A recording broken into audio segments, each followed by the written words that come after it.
so that we should learn about the world we live in, our own nature, the ultimate foundation of all reality, through our own unaided use of reason alone, that doesn't seem to me to be a very good idea. Good evening.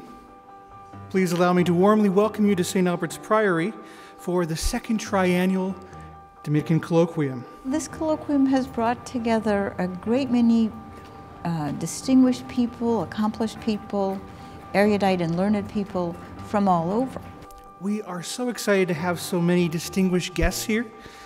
His Eminence Cardinal Leveda, our distinguished plenary speakers and respondents, concurrent speakers, and so many friars, scholars, teachers, and promising young talent. We have analytic philosophers and people working even in technology and the sciences, and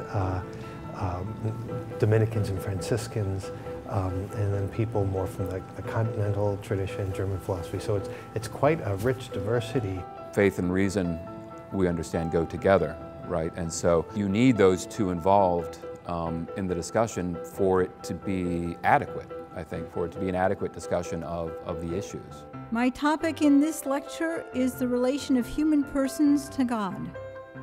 In particular, I want to explore the nature of union between God and a human person. The formulation presents as causal what is not causal, because in a real subject, negation of negation is something positive. Seeing a whole colloquium on the person, on the soul, and on consciousness was really exciting. It's been wonderful, just the conversation and meeting people from all over the world has been really exciting. I assume a broadly Aristotelian metaphysic of the human being. That is to say that the human being is a compound of form and matter, where form is, to put it neutrally, the organizing principle that unifies matter into a functioning integrated whole. First, I shall criticize Professor Oderberg's description of death as the separation of the soul from the body. Second, I shall suggest a clarification to his description of brain death in its relationship to vital bodily functions. We can reflect on who we are, and we can reflect on ourselves as a whole, by which we reflect on ourselves and say, no, I want something else. I can do something new.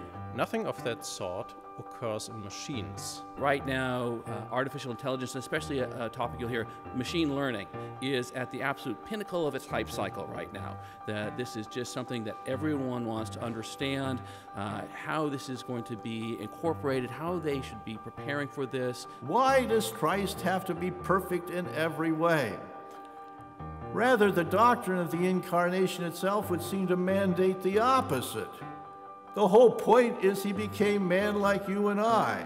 This pairing of philosophy and theology is something I haven't encountered in a colloquium before. But there's also a strong representation, of course, of Aquinas in the classical tradition, but not in an exclusive way. You know, today we just teach young people how to make money. What's the good of that if you're not communicating the truth, or you're involved in political issues and you don't have a clue the importance of the common good or society, or you don't have any integrity? What's the point of making money if you're not wise?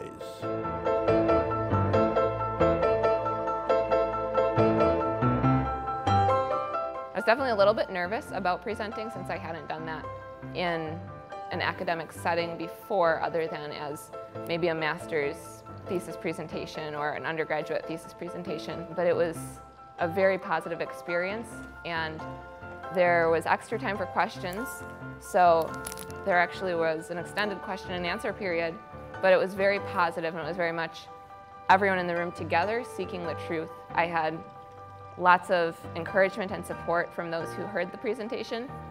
So, I mean, as a little master's student, someone who just finished her master's degree, that was very encouraging.